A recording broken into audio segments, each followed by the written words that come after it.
Hello and welcome to the Witness History podcast from the BBC World Service. I'm Ben Henderson, and today I'm interviewing one of the most celebrated artists of modern times, Ai Weiwei. He's going to tell me how some of his hugely powerful artworks have set him on a collision course with the Chinese government. Ai Weiwei, thank you for being here. We'll start from your childhood. Your father was a celebrated poet who fell out of favour under Chairman Mao in the 1950s, and your family was exiled.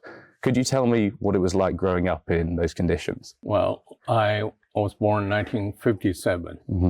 That's the year my father and the whole generation of intellectuals was purged for being the rightist, which means anti-revolution, which is kind of ridiculous accusation. But the punishment is very severe. He has been sent into different kind of re-education camp. And that means hard labor and insult and severe punishment. Of course, there's no electricity, no water. It's the worst condition human can ever survive. It's just like a wild animals. We're living there for about 5 years. I think I was born under the condition being oppressed, and so it's in my blood to question the authority and to defend the basic human conditions.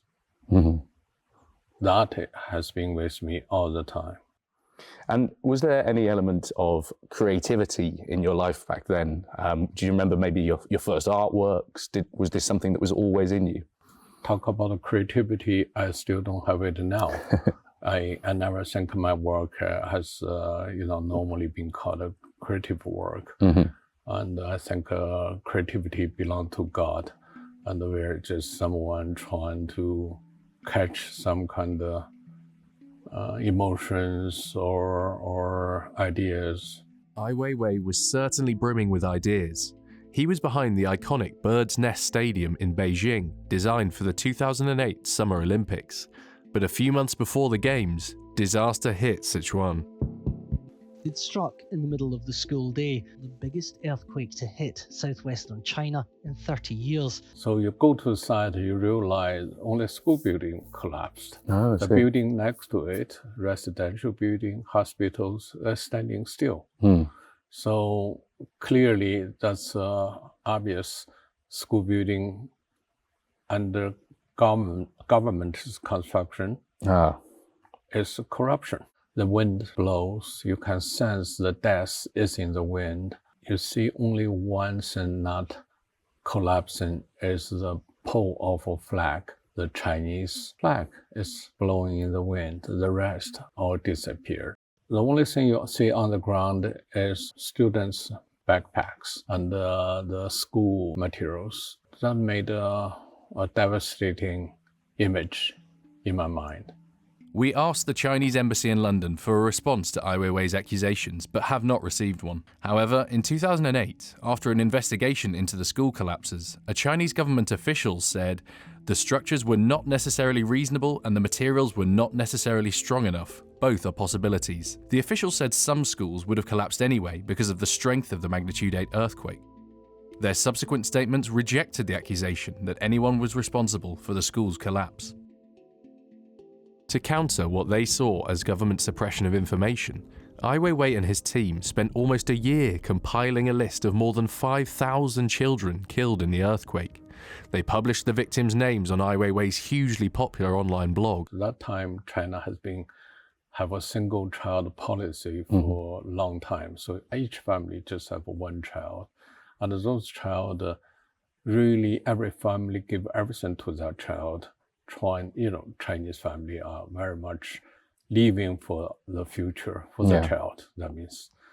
Then one day they all disappeared, and the government would not give a clear reason why. And what did the government say when you asked them for figures at first? I asked them simply, first we made phone calls. They said, why you have to know those numbers about the students? And why you search for the names, and those are secrets. And are you American spy? Ridiculous. So I said I can set up a citizen investigation, I call it. So volunteers come, I don't know them, and we organize trips, about 40 groups or trips to different locations. Each of them group have 2 or 3 people just to knock on the doors, collect the names, the birthday. I want the information to be solid and take photos. And just to clarify, this is so knocking on the doors of families who may have lost their children in the earthquake, and then ascertaining how many people, what their names are, this kind of thing. Yes, also at the same time we did a film, because documentary film, is evidence. And of course, police getting very nervous. The whole region, they know there's a guy from Beijing is going to do the investigation and sending people to 1,500 kilometers away. They think we are crazy, but we did. So they arrest many times, about 2,000 times of our team. Even when they just get out from the train, they're being followed. And was there any violence too? Oh yes, they first have to detain them and have to, to delete what their findings, threaten them, send them back to Beijing. Some has facing physical beating and insult. But I announced on my blog that time was have over 20 million readership. So I said that's easy. They said how long you can last your investigation. I said as long as the last student's being found. And very spontaneously, we found about 5,219 names. And their birthday, their parents' name, which village they live in, and which school when they are disappeared. One parents and her daughter is only 7 years old, and she wrote me a letter. She said, I only want the world to remember Yang Xiaowan is her name, happily living this world for 7 years. I just want the world to remember that. So that deeply touches me. And, she said, I'm very grateful you're doing this. And you had an artistic response to this, didn't you? Yeah, I did several artworks, such like Street, because the kind of emotion with me, I cannot release it. So we secretly start collecting those metal bars. These are the metal bars that kind of were used in the construction of the school. In the concrete. Yeah. And how much did you manage to salvage from the wreckage? Gradually about 150 tons. Not bad. 170 tons. All twisted, all broken and stuff. Secretly shifting it to Beijing, my studio, and started. I don't know exactly what I'm going to do, but I think first we'll straighten it out because it should come out just come out from factory. So I have dozens people every day hand bending them to a straight one. Each of them take about 200 hit and bend. 200 blows with a hammer to straighten them out. Yeah, to make it perfectly straight. Look very just like new ones. But during that time, I was detained. Ai Weiwei was picked up here at the international airport as he tried to board a flight on Sunday. China's rulers seem deeply troubled that the popular revolution sweeping away authoritarian regimes in the Middle East could spread here. So in recent weeks, dozens have been detained, silencing all the most vocal critics of the Communist Party and its repressive rule. Tell me about, do you remember the day where they came for you in 2011? I was taking a start trip to go to Hong Kong and Taiwan for my show. And suddenly, after approach the custom, they said, we have to talk to you. They lead me to a secret room and many undercover come say, just follow us. So I know they bring me to somewhere, they put black hole on my face, cannot see anything anymore.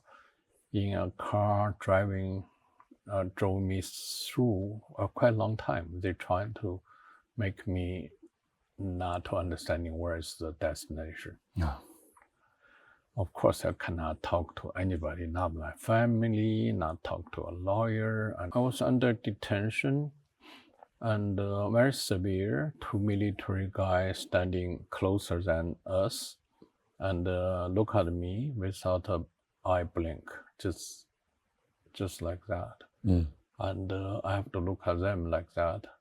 I have to trust who is blink first.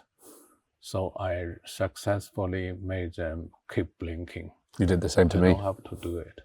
So they know they are facing some really a tough guy. And then the worst thing they tell me is I have to be sentenced for 13 years. They said, when you come out 13 years later, certainly your child will not recognize you, and your mom already maybe passed away. That was pretty dark that time. I can imagine. And can you tell me about the conditions you were held under in your cell for that period? Well, it just you're a political prisoner. They make sure you're not going to commit suicide. So they have a 2-person next to you 24 hours a day. While you're eating, while you're in bathroom, taking shower or walking, sleeping, they're all standing next to you. And which after a while you get used to it. You feel pity about those young soldiers, 19, 20 years old. And I cannot talk to them. I'm not even to look at them directly. I have to, pretend we're, this is the principle. And also you don't want to damage their life.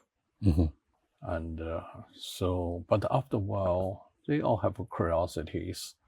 They start to talk with me without moving their lips, because there's cameras on every angle. And also there's a recording behind the wall.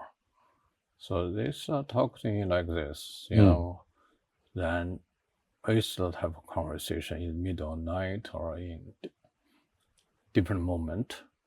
Then we become quite close. Released by police in the middle of the night, Ai Weiwei arrived home after almost 3 months in a secret Chinese detention center. Sorry, I can't. You can't talk? You're not allowed to talk. I'm on probation. Chinese police say he's confessed to tax evasion and been released as he's promised to repay the money.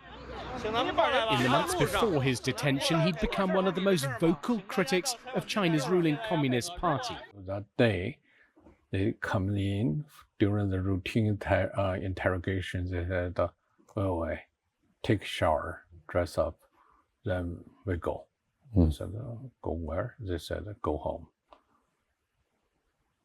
Just like that. Mom have to go to police station to guarantee I was behaving rightly after my release. I still remember that day after we come out from the station, it started raining a little bit. My mom and me are sitting in the back of the car, which drove by secret police. And my mom got much released. But after these 3 months, her hair become whiter. She looks much older, yeah. And what about the moment you first saw your son when you came out? What's funny story? I saw my son. He's so happy. He said, Weiwei, do not go to London again. Because when I disappeared, his mom tell him, he said, where's my father? He said, oh, he went to work in London. So first thing he said, do not go to London again. I said, okay. And then finally, because we'll bring it back to the artwork straight. So I understand you went back to your workshop. And what did you find when you went to the workshop? Interesting thing is, went back. What I cared about is how things going, because everybody know I will never come back. So it would have been easy for them to just give up the artwork. That's true. And so approached my working shop, I heard the sound of bending of the iron bar from a long way. I was so happy. Then I went back to see piles of the metal bar being straightened. And, that's very rewarding. So they never stopped work. So Between 2012 and 2015, Straight was shown in Washington, D.C., Venice, and London, often accompanied by Ai Weiwei's list of more than 5,000 children who died in the earthquake. I don't know, millions of people see the work and are deeply shocked by the work. And even today, people keep telling me their impression when they see the work. And how does that feel for you? I feel just like a worker or a farmer, say in the autumn, something start, it's kind of harvest, hardworking, but finally you have some products. That was Ai Weiwei, one of China's most celebrated artists, speaking to me, Ben Henderson, for the Witness History podcast. Now, please subscribe to the World Service YouTube channel for more great videos like this, and check out the Witness History podcast back catalogue, where we have loads of fantastic interviews. Bye for now.